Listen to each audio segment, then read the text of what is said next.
Hey everybody. I'm going to go ahead and start with some ACT preps for the English section. This is not the reading or writing. I may do something like that later, but this is specifically for the English section, which is mainly grammar. So if anyone who's watching could let me know how the audio sounds in here and whether or not you could see that great big whiteboard behind me, that would be perfect. And I'm hoping that it'll show up the way that Xavier, can you let me know if you can hear me since I see that you're watching? Just if anybody could verify that the audio is working. Anybody? Can you hear me? Just waiting on verification that the audio works before I get started. Hey guys, thanks for sharing. Before we get started, audio works, so if somebody could comment, let's see that. Thank you. Said sounds fine, so I'm going to go ahead and get started. Okay. Yay! Thank you. I can hear you perfectly. Great. Thank you so much, guys. All right. So again, this is going to be ACT prep for the English section of the ACT, which is mainly grammar. So I want to do just some basic instruction on what that looks like.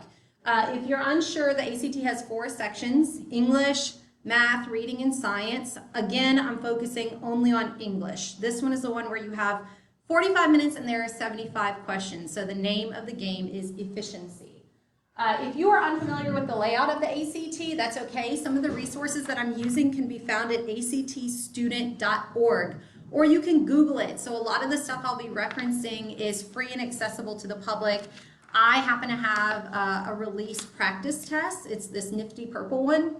So some of the things I'll be talking about will be coming from there, but are not specific to that. But again, it's available at actstudent.org. So this may be a few videos, depending on how quickly I can get through it. It may just be one. So without further ado, let's hit the road. So on the ACT English section, you will have the passage on the left, and you'll have the questions on the right. A is almost always change, B, C, D, etc. And what they do, and this is kind of a trick, so I'm going to also not just talk about the grammar rules, but how ACT will manipulate the grammar rules to try to trap you into this. So one of the things that they do is they will underline different parts of that passage. And that's saying that if there's an error, it's going to be in that section that's underlined. So the temptation here, but not the best practice, is to bounce from underlined section to underlined section. And again, I really hope y'all are sharing this potentially with students who are missing, who may be taking that ACT, who are coming up, juniors, seniors, because this is something that they unfortunately fall victim to, is they want to bounce from underlined section to underlined section. Sometimes, if you have those students who already have a strong foundation in grammar, making this one change that I'm about to outline will bump them up those next couple of points for that score, so which in turn could also improve their cumulative score.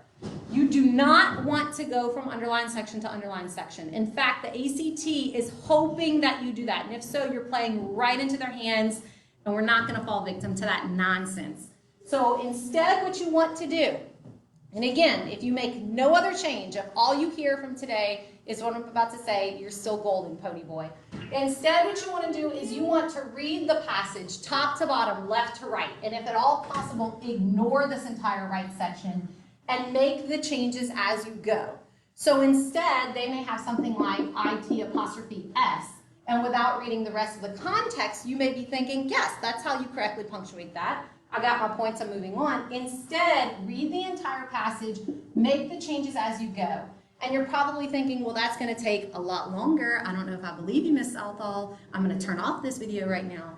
The way that you will save the time that you would supposedly lose otherwise is that you're not going to invest time here.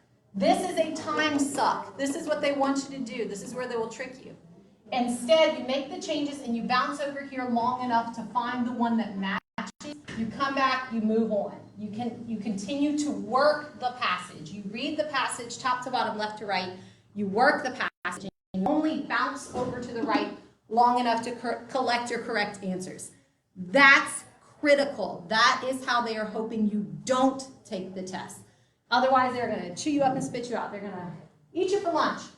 But of course, in order to do this correctly, we have to know our grammar rules. So that's what I'm going to spend a majority of this time on, because you get the biggest bang for your buck on the English section. It's something that if you can be very instructional with your grammar rules, then you can really get the most bang for your buck. If you know independent clauses, for example, if all you do is focus on comma rules, then you can really transform the score. It's so sad teaching this to no one. I want you to know this is, I've already cried 3 times this morning, so this is just something I can do to sort of channel that energy, because I miss my students and I really want them to be successful. I know this is high stakes. I know parents out there are losing their minds and freaking out, justifiably. ACT matters, so let's do what we can do to help that. All right, so the first thing we need to do is focus on clauses. Now, clause just means group of words. I'm not going to use a whole lot of grammar jargon. A clause means a group of words, so we have to ask ourselves, what is a sentence? When you think grammar, I want you to start thinking, what is a type of punctuation that helps me to clearly communicate my intended message to whoever's reading? So I don't want you to think punctuation means, oh God, what are the rules of commas versus semicolons? I want you to think that the purpose of punctuation is to help you clearly communicate. So all we're going to be talking about are sentences. What are sentences? What are not sentences? All you need in a sentence, you may remember this, is a subject and a predicate. A subject and a predicate. That equals a sentence. At the heart of that, you need a noun and a verb, okay? So if you have these two things that go together, that's going to constitute what we call an independent clause. I-N-D-E-P-E-N-D-E-N-T. Do you know what that means? Some of us don't. So let's go over it. Independent means that these things, this group of words, can stand alone. It can be independent. It don't need no man, okay? It can work 3 jobs. It can stand alone as a sentence. So when we talk independent clause versus dependent, independent means it can stand alone as its own sentence. So we're going to boil this and say that is what will be an independent clause. Okay, so I'm going to call this, for short, IC. Independent clause means you have a subject and a predicate, and at the heart of that will be a noun and a verb, and those two things can stand alone. They're strong, independent clauses that don't need no man. They can stand alone as a sentence. So really, for the remainder of this, we're going to be talking about what do we need to do to put together independent clauses to where they make sense. Okay, now I'm going to start getting into some of those grammar rules that'll help you be more efficient on that part. I'm going to erase this. We've established that an independent clause is just a fancy way of saying sentence. This is your bread and butter for the rules on the ACT English part. Okay, independent clauses. If you spend time nowhere else, just do independent clauses. How do we put together independent clauses? In other words, what is going to go here? If I have one independent clause and another independent clause, if I have one sentence and another sentence right behind it, what can I put in between? Ooh, and I hope y'all can see that. Can you see that? I hope y'all can see that. Okay. So what can and cannot go in between 2 sentences? Really, that's what they're assessing. It looks like this. Really, all it's asking is this. So let's go through some basic rules. Here's what we know. We know we can put a period in between 2 independent clauses. We know we can put, I hope you're with me and getting ahead of me, that's great, a question mark in between 2 independent clauses. We can do an exclamation point. Anything beyond this is going to be way more advanced than what they know. So for example, well, are they ever going to give you a question mark and an exclamation point combined? That's actually, that's a real thing. It's called an interrobang. But that's never going to be on the ACT. So rest assured, that's beyond me, and I'm an English major. So boom, boom, we're getting rid of it. Okay, the next question is, what else can go in between 2 independent clauses? Yes, we end punctuation. They're never going to ask you what are the differences. Should it be a period or a question mark or an exclamation point? Way too low level here for what they're going for. So instead, they're going to ask, what else? What else can we put in between 2 Technically, they're sentences because they have that subject and predicate, but maybe we want to put them together. So you're with me here, a semicolon. But let's talk about how they're going to use this little right here to trick you. They're tricky, y'all. I want to drop some expletives, but I won't because maybe there are younger kids watching. But the ACT is doing this by design to mess with you. That's how to mess with you. Okay, semicolons. Let's talk about their bread and butter with the semicolon. They really like this pattern. Semicolon, however, comma. As far as the ACT is concerned, this is the most important part of this, and I'm going to walk you through why this comma matters. They like to do these, what I call like graduated conjunctions. So it's kind of like a grown-up form of the word but. We're going to say, instead of but, we're going to say however, but it serves kind of a similar purpose. We're transitioning to a phrase that is different from where we started. So whatever we're going to say here is going to be different from what we established. It's just like saying the word but. Oh, I really like fried fish, but I'm not a fan of Tony's, in which case you would be wrong. Okay, but let's come back here and talk about how they're going to use the semicolon to mess with you. We're going to unpack these interrupting phrases.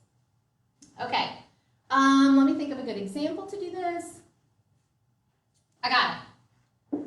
Megan loves lasagna. True story. And then we're going to start a new sentence, okay? Here's our independent clause. Subject, Megan. Predicate, remember all we need is the noun and the verb. Loves, that is an independent clause. Don't need no man. It can stand alone as its own sentence. And I put a period here to denote that. Y'all are not going to believe this. My husband hates it. Ryan hates it. He hates lasagna. This is its own independent clause. So technically we have two here. One.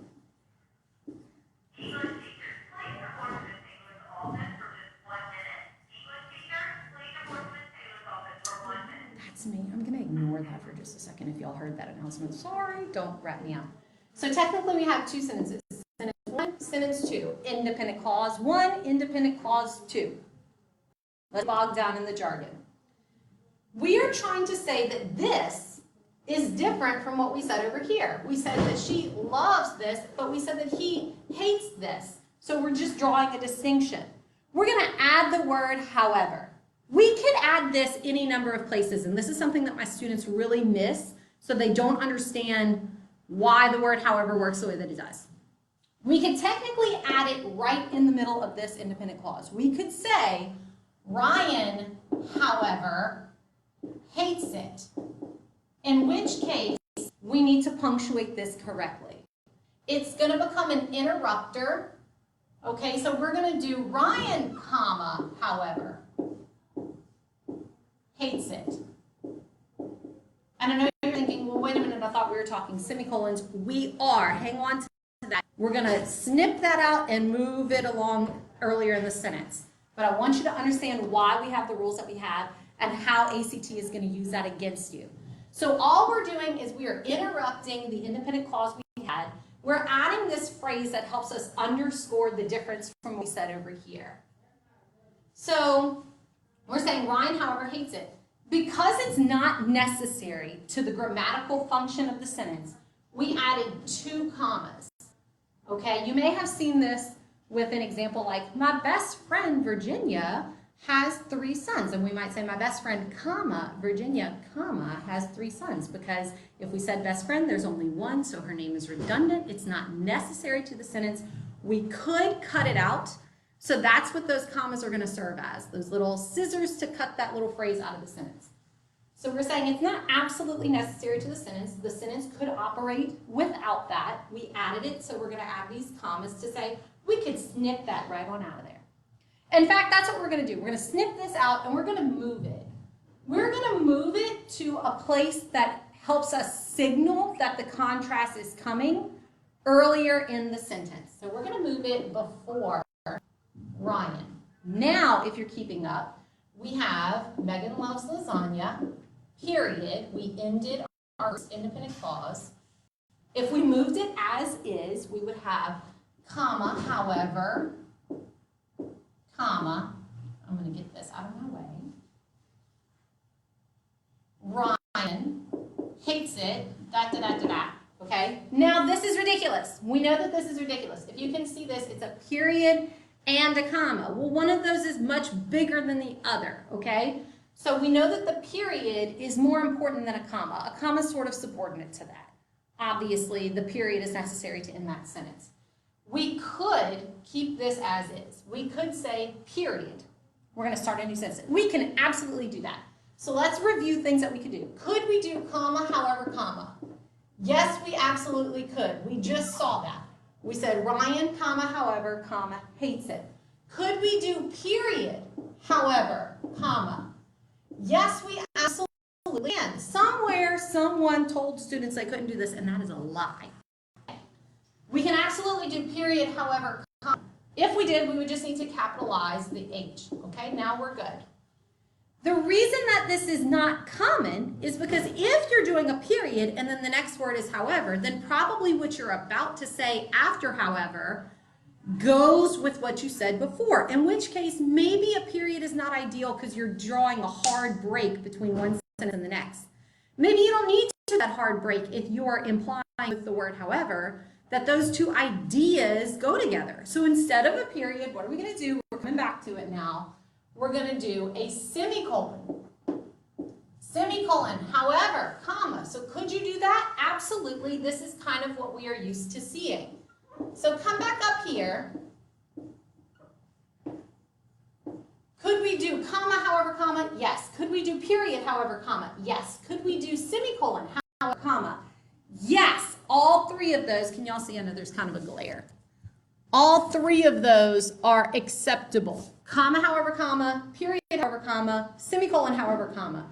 What do you notice that they all have in common? No matter how they start, they all end with a comma. This is where the ACT will trick you.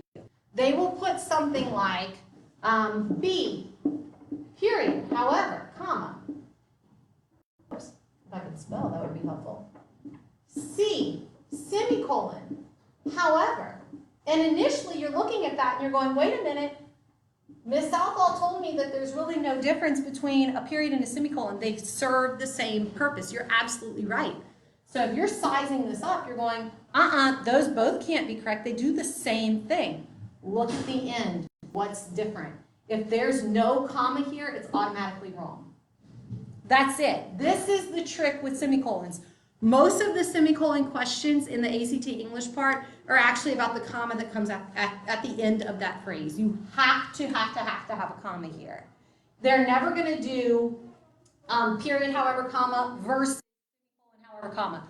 Look for that. That's the same thing. So, for example, if they give you identical options between a period and a semicolon, they're both wrong because a period functions grammatically the same way as a semicolon. They do the same thing, which means they can't both be correct, which must mean that they are both wrong, unless one of them has a comma at the end and the other one doesn't, in which case you almost don't even have to know the rule. Don't tell the students that. You almost don't even have to know the rule.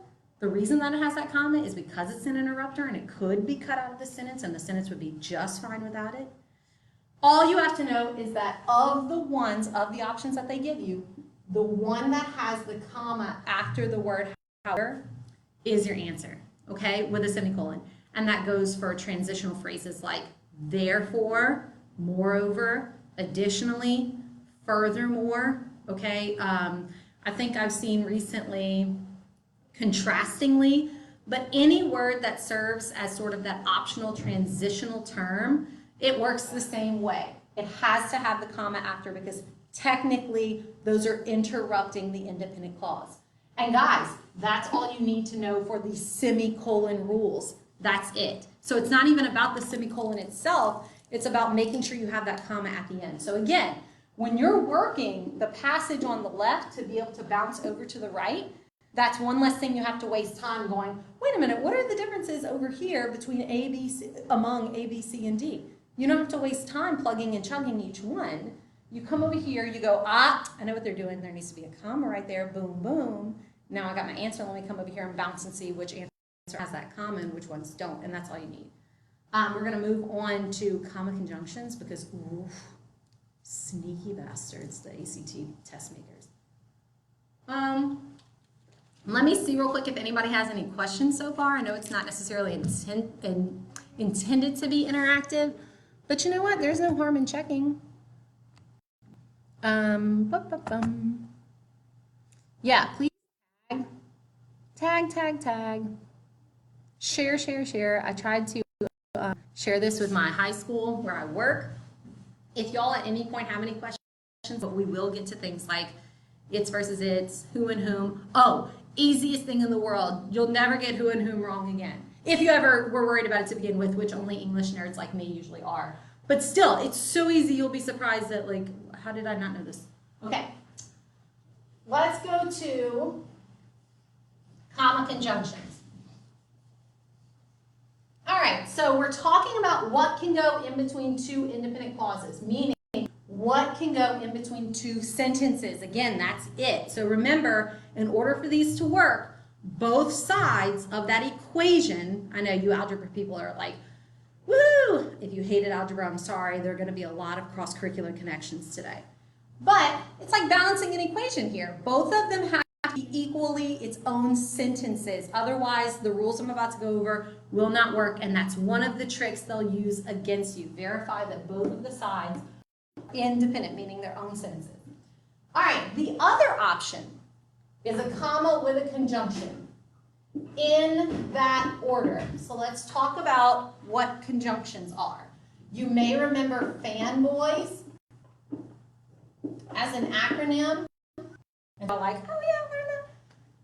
Please call me.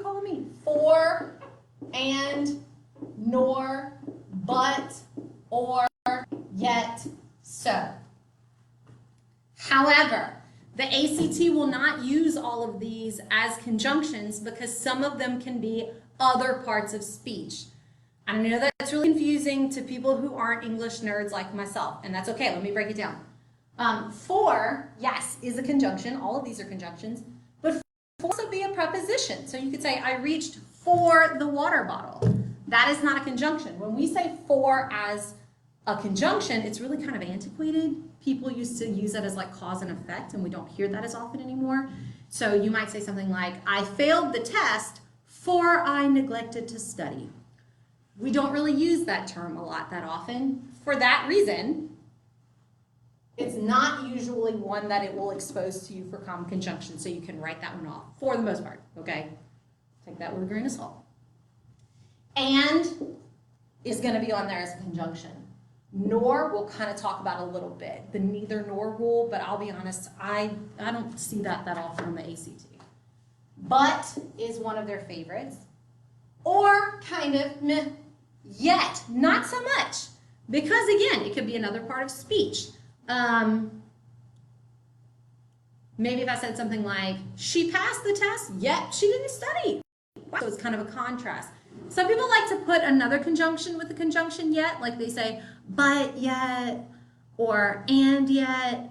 Try not to, but you don't need it. It's unnecessary. Yet is its own conjunction. It doesn't need anyone's help. It's annoying to hear, and yet, they still haven't released the information. Just say yet. Just carry on with your life with one conjunction. That's all you need. But it's not going to be on the ACT, so we're good. I haven't eaten yet. Okay, that in that case I think is an adverb, whatever. But it's not a conjunction. The point is it's not going to be on there for that reason. Same with so. Instead of saying she had a test, so she needed to study, we could also say I am so hungry. I hope y'all are noticing a theme. A lot of food-related examples. So it's getting close to lunchtime. I'm so hungry. Again, different part of speech, not used as a conjunction, so usually they avoid those, especially for those English language learners. Prepositions and conjunctions are tough. So we're really going to be focusing on and, nor, but, and or. And here's how to use what you know against you. And you will think You're doing so well and taking the test so well, and you're going to get such a good score, and they've tricked you. Okay. Let's go back with the lasagna example. Okay, Megan loves lasagna. Ryan hates it. If you can't see this, you can just write it down somewhere. It's the same thing. I'm going to erase this. Period. Ryan hates it. So remember, we still have two independent clauses. Period. Okay. Megan loves lasagna. Ryan hates it. Two sentences. Let's say we want to do our comma conjunction right here because that's where it makes the most sense. Okay? Here's what they'll do. They'll put lasagna. One thing that they can do is they'll underline it, and Ryan hates it. So here's level 1 trickery. They'll come over here and they'll say, A, no change. B, which if you're working the passage and you know your grammar rules, you should be going, that's not right. Okay, so another thing you could do is you could say, they'll put like a really, sorry for the language if people are offended by this, but they may put a really sexy option in B, hoping that you don't even get C and D. So they'll put the sexiest option in answer option B. They'll put comma and Ryan hates it. And all of my sweet students' little bells and whistles will be going off going, that's it, that's the correct answer. I know that's the correct answer. Oh, I'm so smart. I'm taking this test so well. They haven't even looked down at C and D. Okay, they'll put and comma to really lock in the sexiness of B, because then the good test taker is going to go, oh, no, I remember Miss Southall told me that it's comma before the conjunction, so it's definitely B. When in reality, the word that signals the difference would be but. Your best answer here would be comma but, because we're saying Ryan hates it, Megan loves it, there's a difference, but is the conjunction that does that. So D is going to be your correct answer. But we're not done. I'm sorry to say that the trickery is even worse. Okay, I'm going to erase this. The things they do with their butts around there. Okay. Megan loves lasagna. Ryan hates it. Let me come up with a sentence real quick.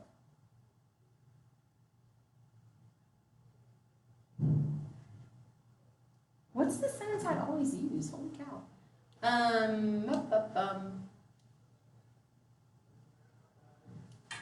Okay. Some of my former students are like yelling at me via Facebook, like, you've always used the same sentence, use that one. Okay. Oh, I got it. I know what it was. Okay. Ryan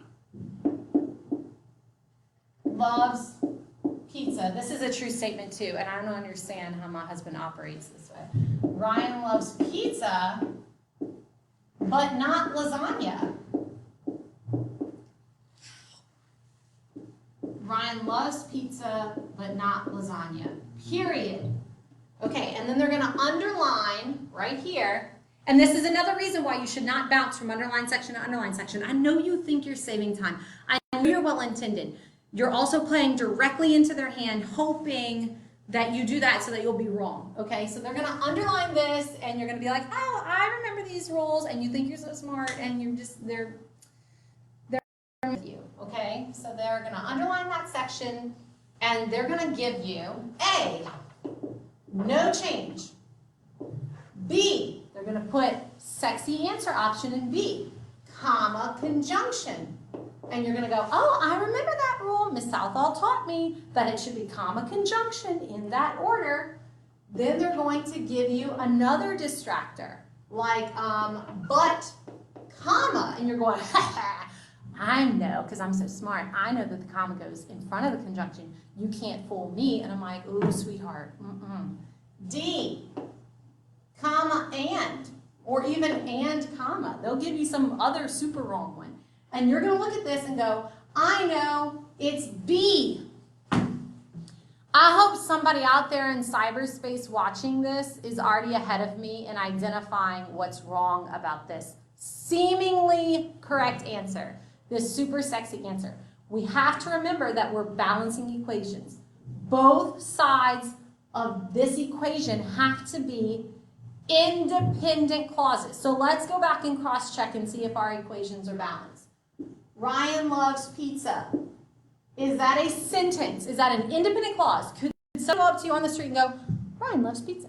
I mean, you might look at them weird, but it's a sentence. It works. It has a subject and it has a predicate. It has a noun at its heart of the subject and a verb at the heart of its predicate. So we've gone, yep, that side is good. Independent clause, we got it. Let's bounce to the other side of the equation. Not lasagna. Is that an independent clause? No, it is a dependent. It's just a clause. There's nothing there that allows that to stand alone as a sentence. Okay, we are missing some critical components to make this a sentence. So no, this is not an independent clause, which means we do not have to go in the order of comma conjunction in between those two independent clauses.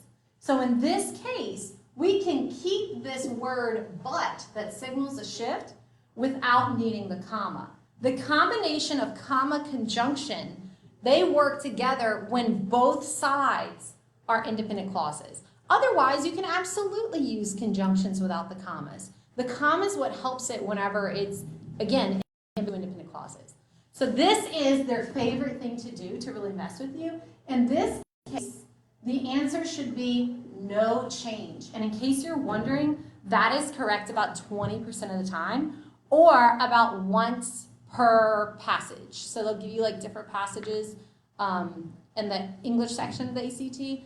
On average, it's about once per passage. My students hate the no change option. They think, well, if we're looking at it, then it should be fixed, right? That's what we're doing here today. No. Okay, you don't want to do that. You don't want to make that mistake. So no change is a viable answer option. Again, about 20% of the time. All right. Any questions about this? We're going to move on to a different rule. So we have tackled end punctuation. We have tackled the semicolon rule, which really just means look for the comma after the word that follows the semicolon. It could be moreover, however, therefore, but you have to have a comma after that word. So it would most likely be semicolon, therefore, comma. You have to have that comma. That's really the big rule. Comma conjunction. As sexy as that connection is, we have to remember that this rule only applies when it's in between two independent clauses. So you have to do some verifying, which is why you do not want to jump from underline section to underline section. You want to read the entirety of the passage because they're going to put some really long phrase that is kind of like that duck rule. If it sounds like a duck, if it quacks like a duck, and it walks like a duck, if it looks like a duck, it must be a duck. No. They're going to give you a really long clause that is not an independent clause to force you to believe that it should be comma conjunction in that order, when in reality you may not need that comma at all. So that's one of the most critical areas that my students miss when they go to take the ACT, because they know their rules. They're good students. They just get trapped by something like that. Okay. Nor, I said I was going to come back to that. Anytime you have the either or, neither nor, I might have to switch colors here. Let me see if my green works better. Anytime you have either or neither nor, oh yeah, look at that. Either blah, blah, blah, or blah, blah, blah, or neither nor, same little rule. Although I really haven't seen this that often on the ACT. Still, I think I would be remiss not to teach this grammatical lesson. Whatever is the last part is going to be the subject of that verb. So even if you said, neither Megan nor her students, okay, that's going to be my abbreviation for students. Neither Megan nor her students, then the question is, should it be was or should it be were at school this week? This one is singular. Students is plural. So it's going to be, this is going to be our subject for that next verb. Neither Megan nor her students were at school this week. Either Aubrey or her friends, so that would be plural, okay? Go to the mall, all right, instead of goes. Speaking of and, here's another good one. There are some things that sound like conjunctions that are not conjunctions. Only the word and is a conjunction in a sentence that puts singular things together to be plural. Only the word and. It's like this magic word, A-N-D. That's all you need. Not prepositional phrases. And they love to use prepositional phrases to make you think that they're turning something plural, and they're not. They're sneaky. Let me give you an example. All right, I'm going to erase this. I don't see any questions, so I'm moving forward. Okay, and is the only thing that can make it plural. That's it. That's your big takeaway. If I said Megan, in addition to her students,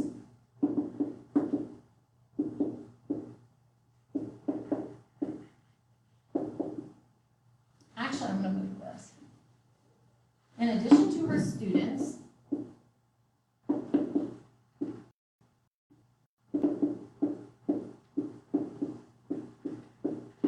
okay. Megan, in addition to her students, miss school. Okay, we miss it. We wish we were back at school, all right? One of their favorite things to do, they're going to trick you here by making you think that that's the entire subject. So a trick that I tell my students is to isolate the subject and get rid of the other junk.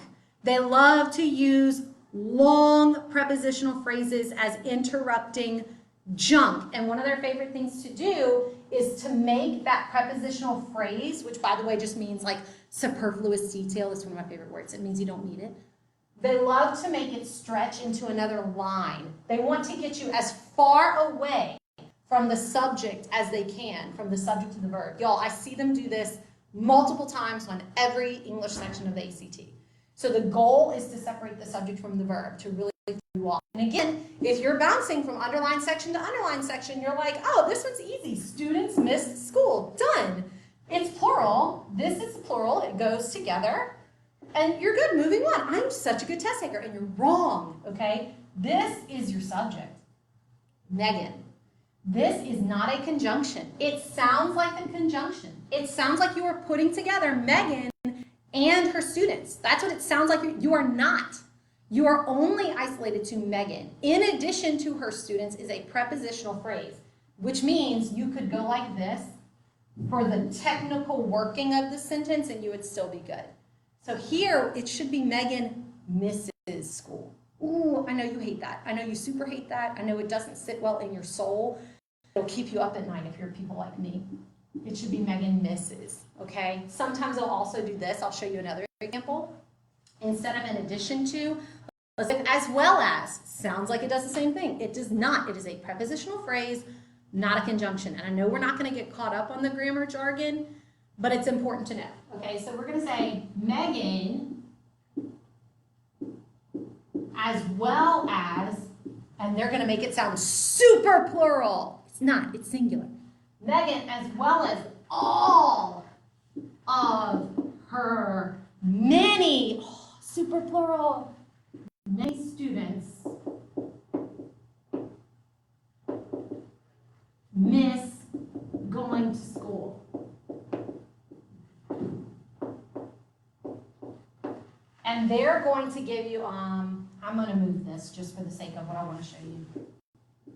They're going to give you a couple of things to focus on here. Okay, they're going to underline the words students and miss. Okay, they're going to really try to throw you off your game.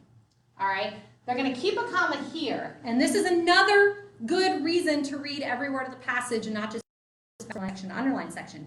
If you read all the words of the passage, they're trying to help you. They're trying to reward students who do that. So they're showing you, look at this, there's a big old interrupting phrase that's going to separate your subject from your verb. But they're not going to underline it here. So they're hoping that you notice that there are technically two things wrong with this. They're going to give you A, no change, okay, which you will have already fixed this down here if you're reading that passage and working the passage. They're going to give you B, students, comma, miss. And you're going to go, oh, that's kind of sexy. There's a comma there, there's a comma here. That works. It does not work. What is your subject? Here's Megan. Erase the rest. It should be Megan misses, but we have to have both things. Students, comma, misses, which they hate, but it's correct. And then they'll give you something like students, no comma, misses. It has to be the one that has the comma, that, again, the other little scissor to help snip out that, where am I? Here I am. To help snip out that entire phrase, you have to have both. Otherwise, you just got like a dangling, I don't know, a dangling something here. We have to have one comma here and one comma here. And we have to have this verb match this subject. It's a singular subject, so it has to be Megan misses going to school. That's my husband. I can hang up on him, right? Okay. All right. So it should be Megan misses, which means we need both the comma and that verb that matches. So here we go. Megan misses. The only thing that turns something singular, plural, is conjunction and. If I were to say Megan and all of her many students, then you're fine. Then you can go, they miss, okay? But right now, this is a prepositional phrase, which means we technically don't need, which is why we have these commas. We can get rid of it and then put our subject with our verb. That is one of the ways that they will also use conjunctions against you. Everything you know about conjunctions are going to make it sound like a conjunction. It is not a conjunction. Okay, let me see.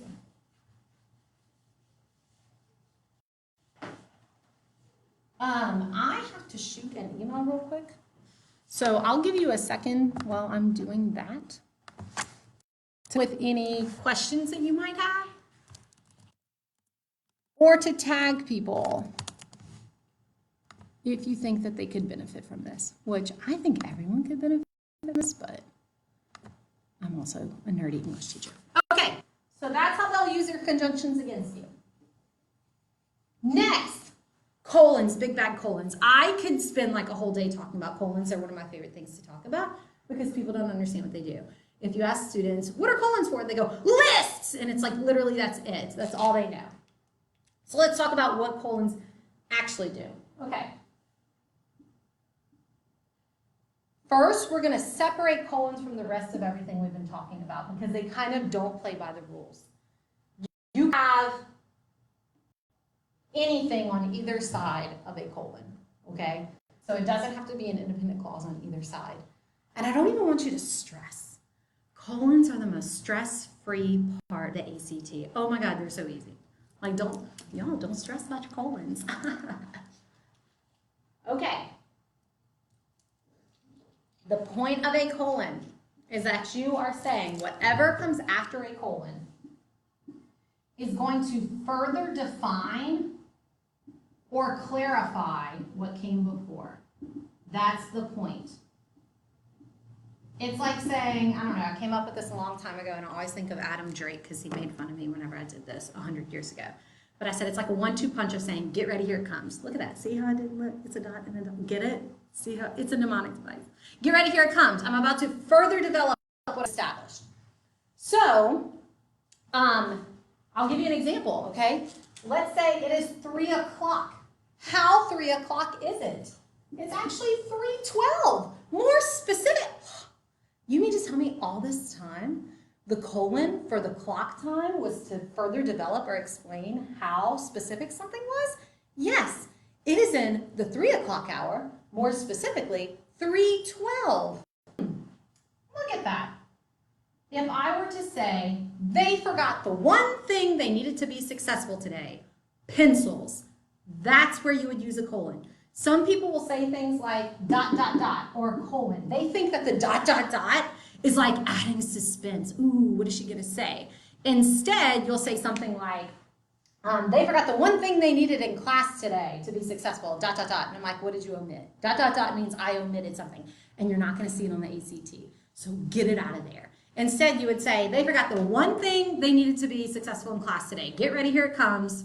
Pencils. And by the way, yes, that is a sad reality. If you're sending your kids to school, which I wish we all could right now, send them with a writing utensil. But of course, we teachers, we got your back. We got your writing utensils in a little cup, and they probably have their students' names on them. Okay, they forgot the one thing they needed to be successful, pencils. See how pencils is not an independent clause. That's why I'm saying it doesn't play by the same rules, okay?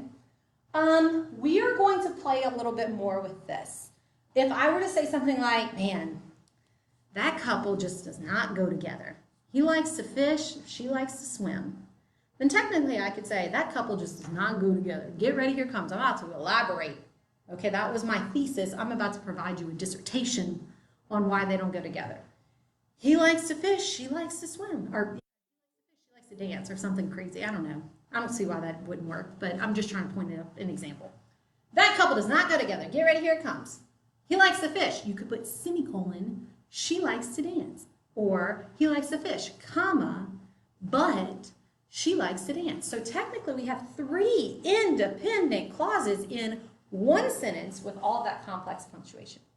But again, I told you this should be stress-free. So we're going to unpack this colon. I didn't mean that Freudian slip. We are going to unpack these rules to make sure that we understand how the ACT is going to use this, okay? They're going to show you some colon equivalents, and all you have to do is match. That's literally it. If you move the phrase that follows colon, whatever this phrase is, if you moved it to the middle of a sentence, you could set that phrase off with long dashes on either side. So you could say, they forgot the one thing, pencils, that they needed to be successful in class today. So you could use this option. You could use long dashes saying like, I am drawing attention to how important this thing is. Or you could use parentheses. They forgot the one thing, pencils, that they needed to be successful in class today. Or you could even use commas. They forgot the one thing, pencils, that they needed to be successful in class today. The good news is they are never going to put these up against each other. They're never going to say, well, which one is it? I have an English degree, and don't nobody care about the differences among these. Even if I could sit here and point out that a parentheses is kind of like a whisper, and the long dashes is like yelling, nobody cares. Nobody cares. What they will do on the ACT, they will do this, is they will say something like, despite the foreboding, which was forecasted to be, dark and stormy, they'll do, which looked dark and stormy.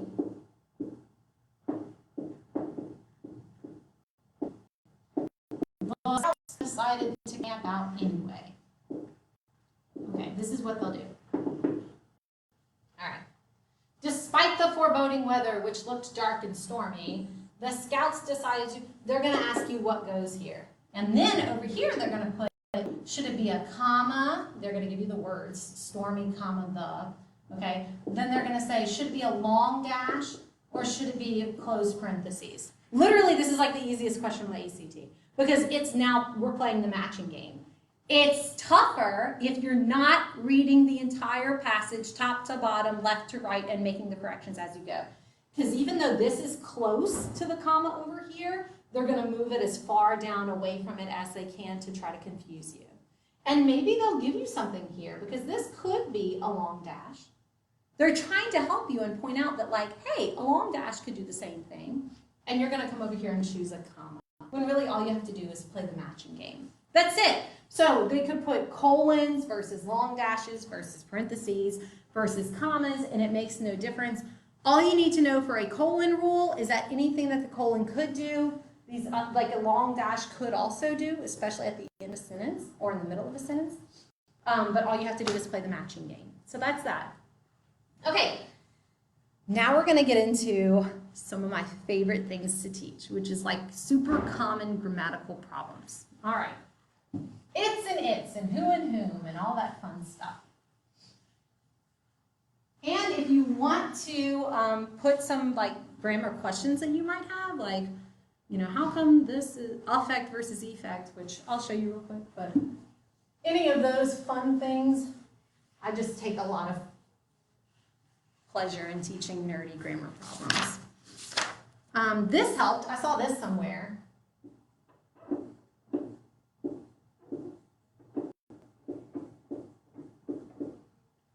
Cause, effect. And then I added this little acrostic to remind you that that means result. Isn't that clever?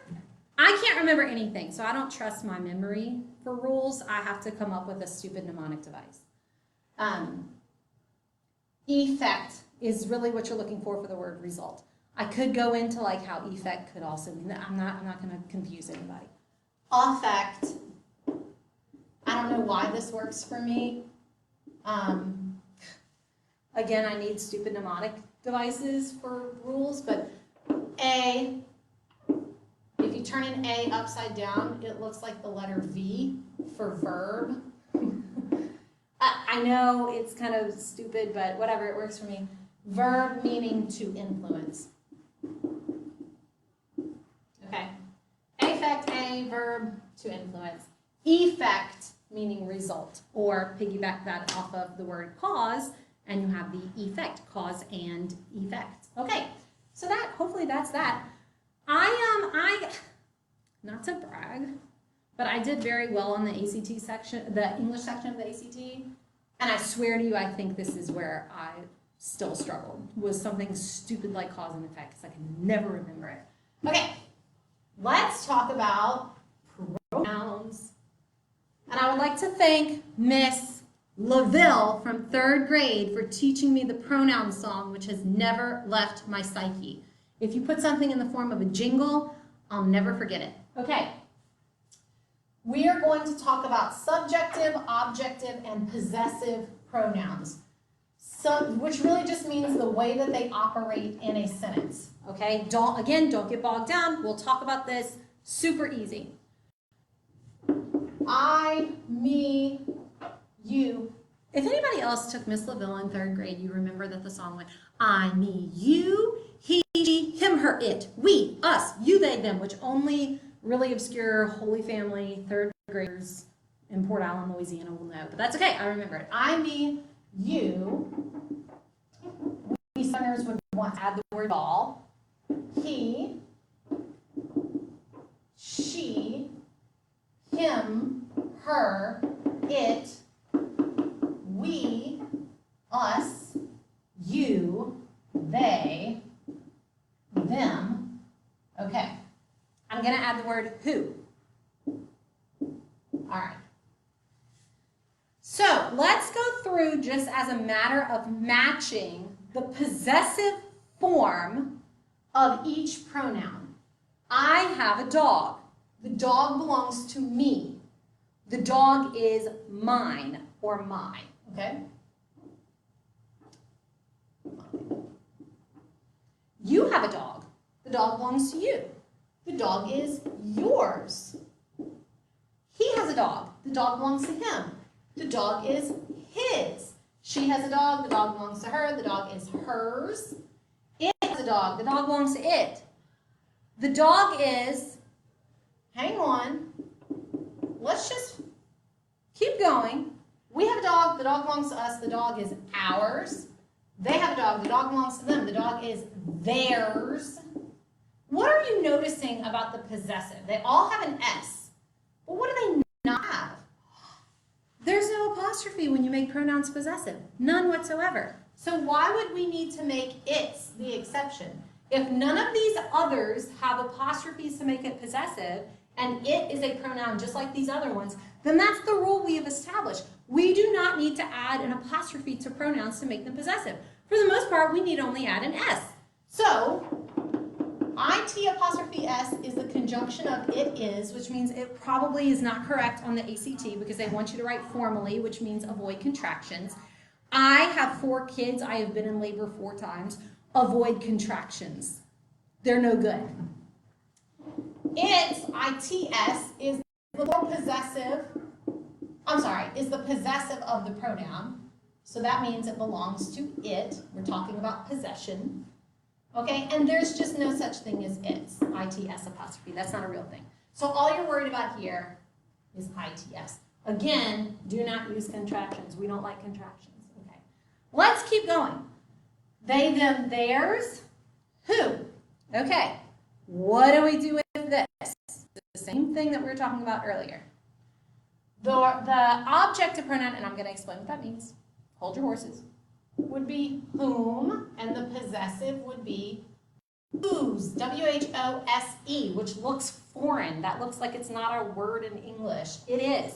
So let's come back over here. W-H-O''S is who is. W-H-O-S-E is the possessive of the pronoun who. Okay? Are we good? So can we stop doing that on Facebook? Like, can we quit making that mistake? The who and the whom, I got you. I understand. Nobody's walking around here using who and whom correctly for the most part, but my God, we know better, do better. Okay? It's 2020. Whose is possessive. All right, so let's talk about who versus whom.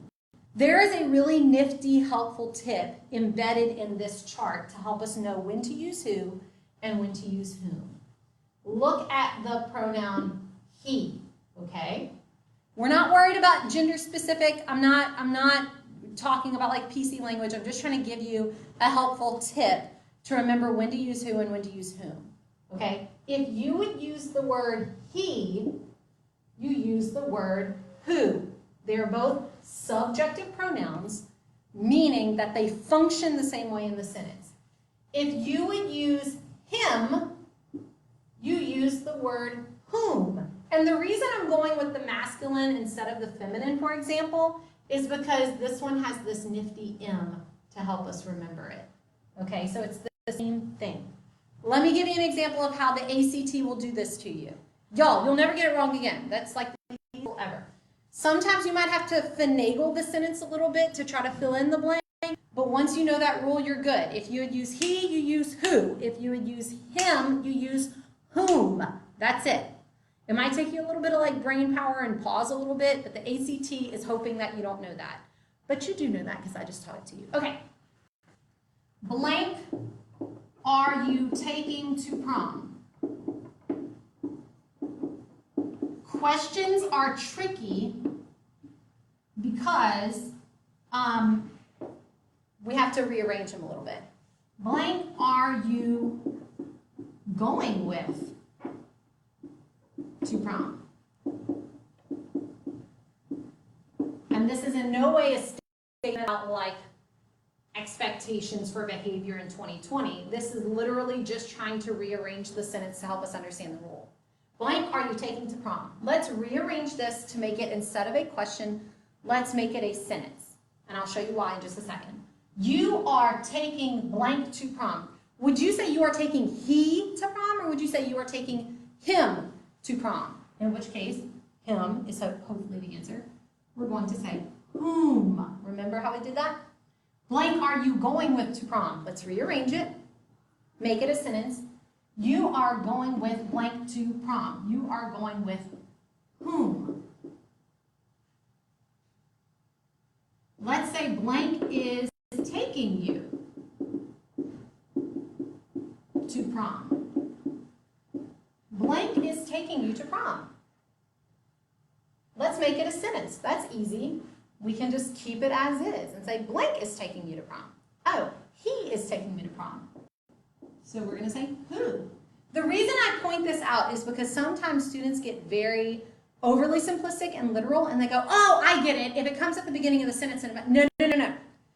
Who can come at the beginning of the sentence? Whom can come at the beginning of the sentence?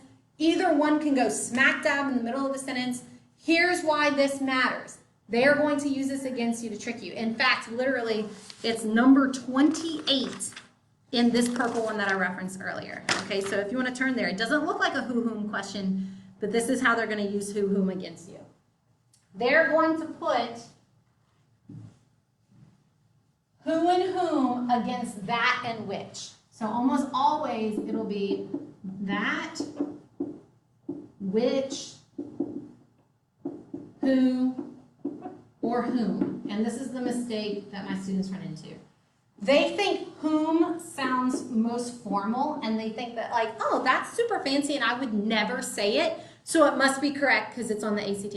No, I just showed you that who is also just, I mean, who's sitting over here like, what's wrong with me? What am I, chopped liver? There is nothing wrong with this. Sometimes this is the answer. There's a reason the word exists, so that doesn't make it wrong simply because it's like sexy or big sister is there, okay? Whom is not just automatically the correct answer.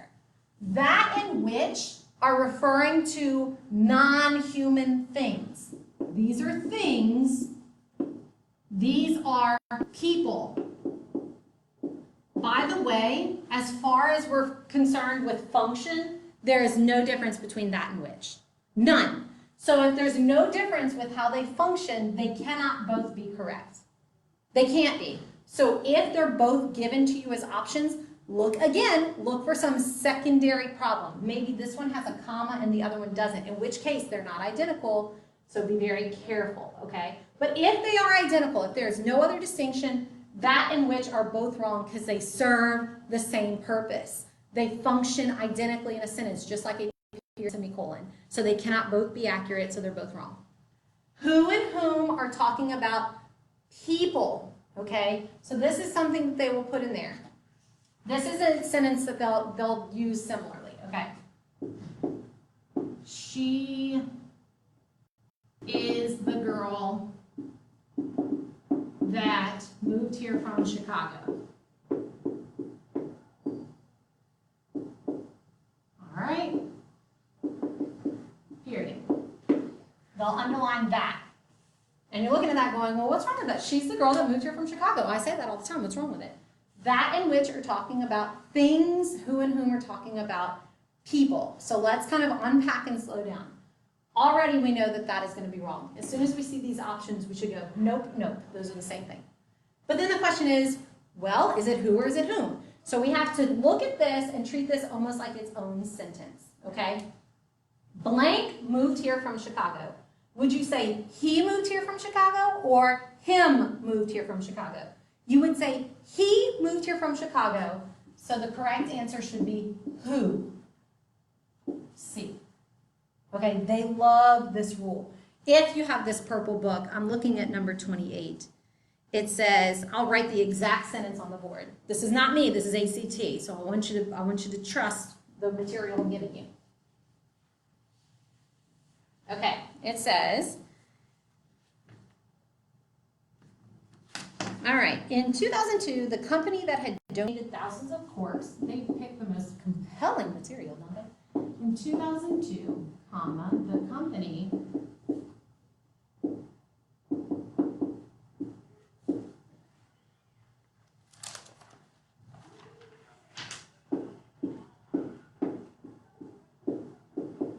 bear with me because I want to show you the trick that they're up to here with this example. Again, I'm in the purple book. This is available at actstudent.org. That had donated thousands of corks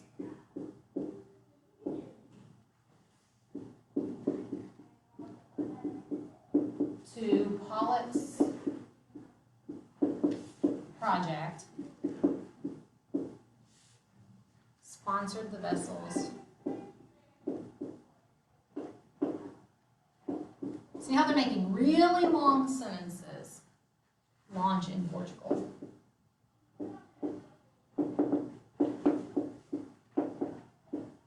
Now, this is what they have underlined. Company that. Okay. Over here, they have A. Well, do I need to move and see? Can you all see? Yeah. Okay. A, no change. B, company, comma, which.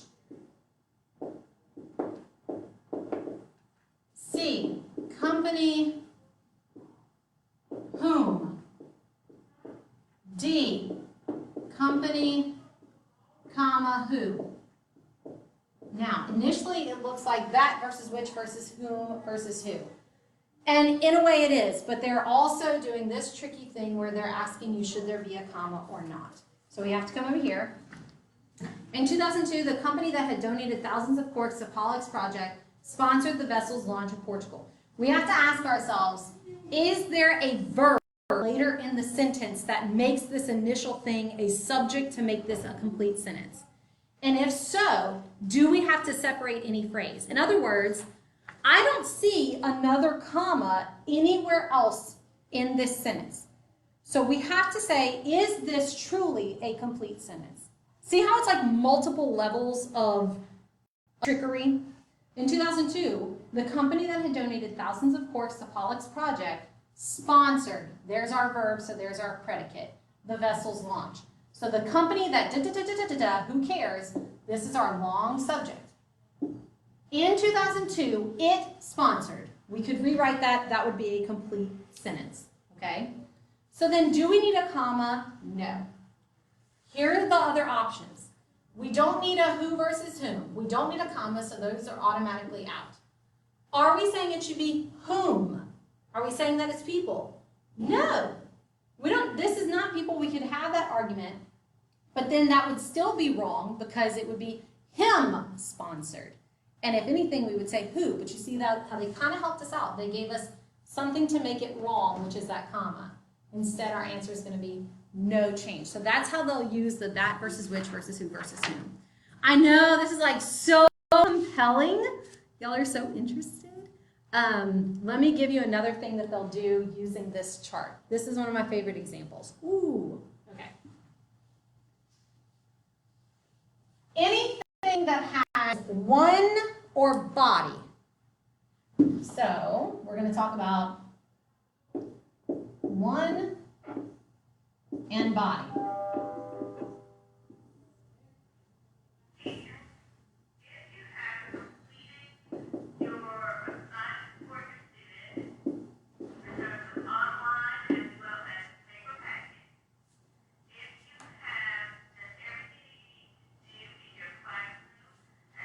I'm listening to the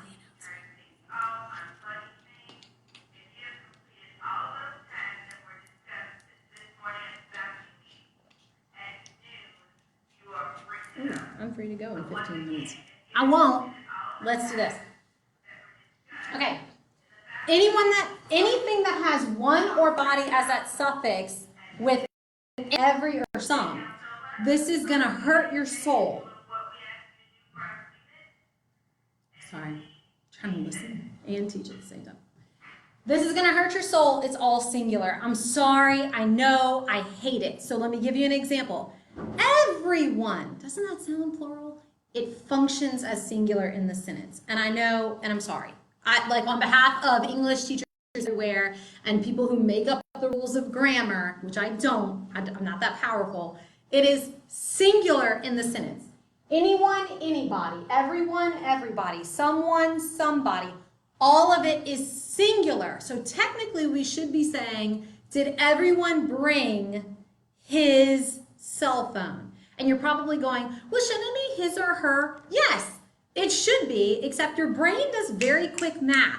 So it's going to go, should I say his or her, or should I say their? Possessive, and it's always going to pick their, and that is wrong. So sometimes I do this with my students. I'll say, did everyone singular bring her singular textbook?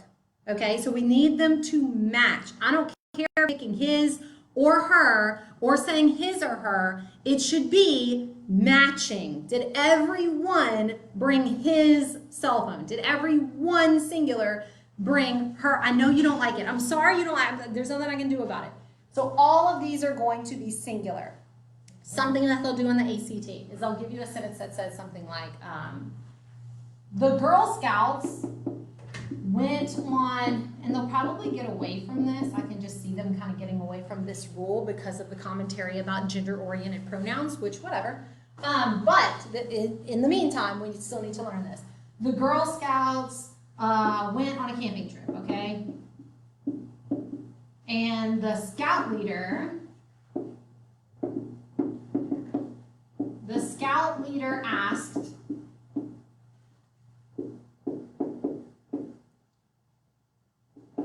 did everyone, oh, I'm going to show you all kinds of problems. I'm so excited. This is the kind of stuff that gets me jazzed up.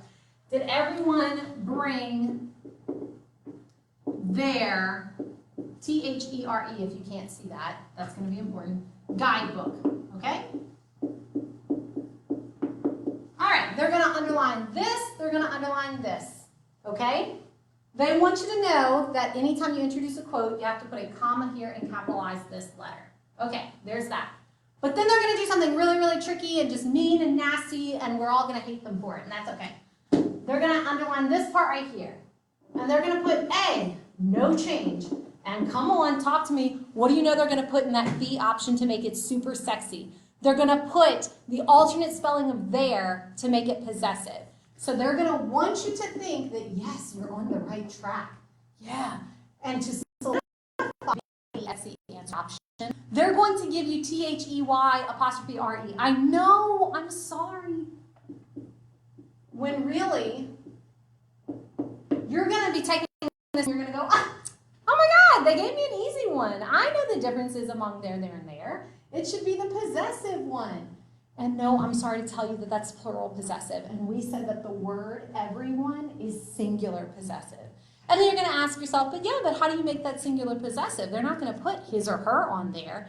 You're right, they're not. So they will have already specified the gender of the subject that you're talking about previously in the passage, which is why, again, you need to read the passage top to bottom, left to right, and not just bounce from underline section to underline section. I know you think it's saving you time, but it's also leading you down a primrose path of, sin and bad behavior. Okay, so they gave you the gender of your subject. They said the Girl Scouts, which means what's going to be answer option D? Singular possessive of girl. I'm sorry, the answer is her.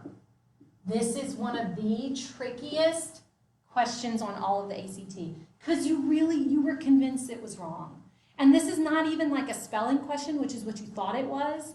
It was a pronoun antecedent agreement question. Oh, that's just evil. So we're talking about her, not there. I know, I'm sorry. Anyway, that one's tricky, and I'm sorry for you. That's good singular versus pronoun. Singular versus plural pronoun rules, though. Okay, I'm going to erase this, and let's see. We did its and its. Hopefully, my God, you know 2 versus 2. I saw somebody the other day. I'm sorry, I'm not meaning to like throw shade, but they wrote this. Blessed to be stressed. Okay. All right, this is wrong. You need T-O-O. T-O-O. I almost want to call you out by name, but I won't. That's just saying.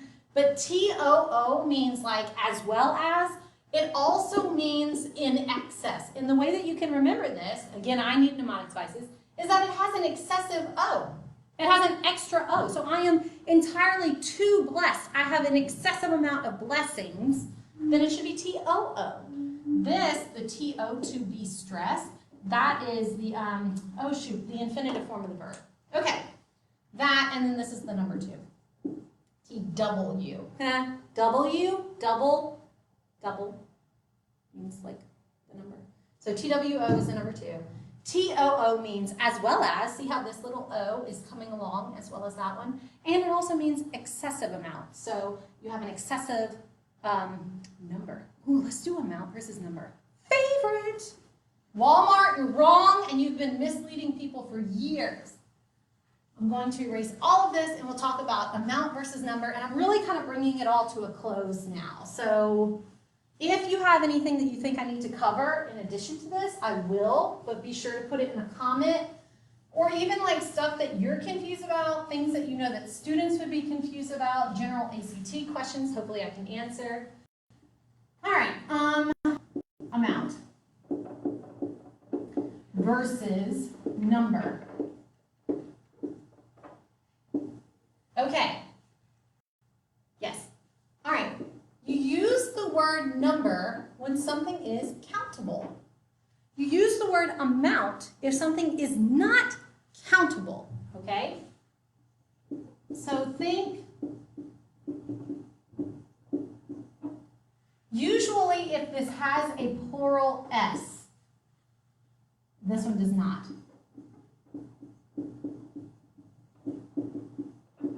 This would be cake. This would be cupcakes. Now, if you said slices, then that would go over here. Slices of pie versus amount of pie. Now, why does this matter? Things like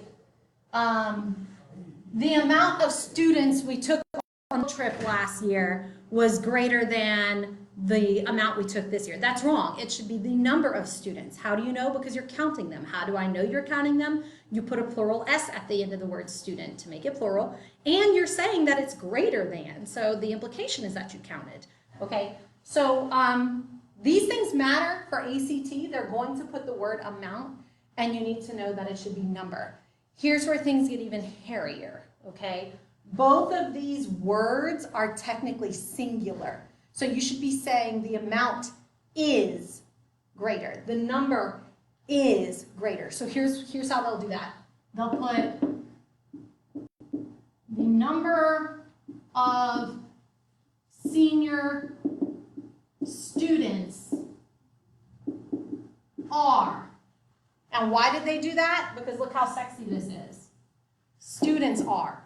This is a prepositional phrase, which means it's superfluous. You can get rid of it, okay? It looks like they're putting a subject next to a verb and making them agree, which is the goal. It's not. They're moving the subject away from the verb, which is the same trick they pulled earlier. So you're trying to say the number, what? The number, this word is singular, so it should say the number is, which would make it sound bad, but would be correct. The number of senior students is greater, okay? I don't make up the rules, I just communicate them for the benefit of students. So I'm sorry, I know that that's yucky, yucky, yucky.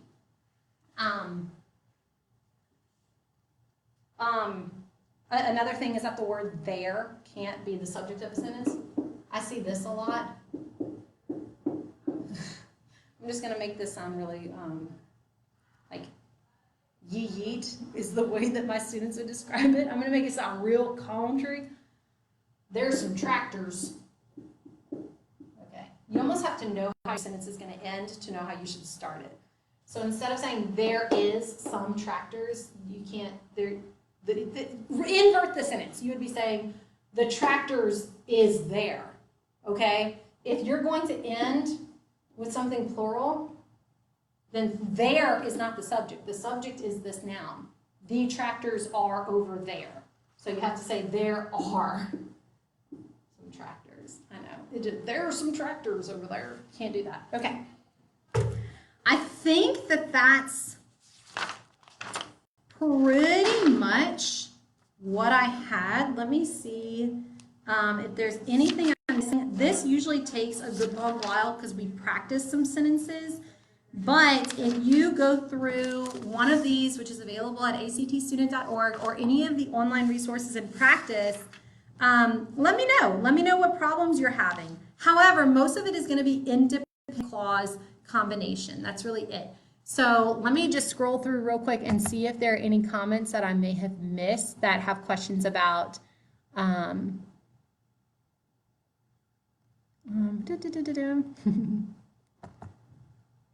All right.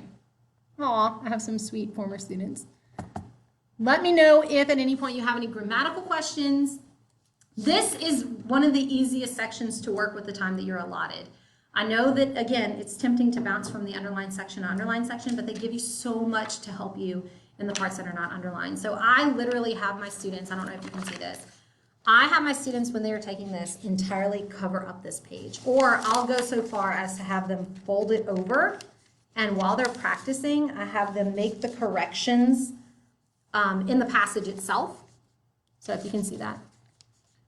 Maybe even like stick some Post-it notes over the answer options to hide it, or even just put their arm over it to hide it from themselves. I have them correct it in the passage and then go back and kind of collect them. It's instead of a multiple choice, you're turning it into a matching test. And that's going to be the thing that saves them the most time. I know it seems counterintuitive, but that's what my students have said has really been helpful.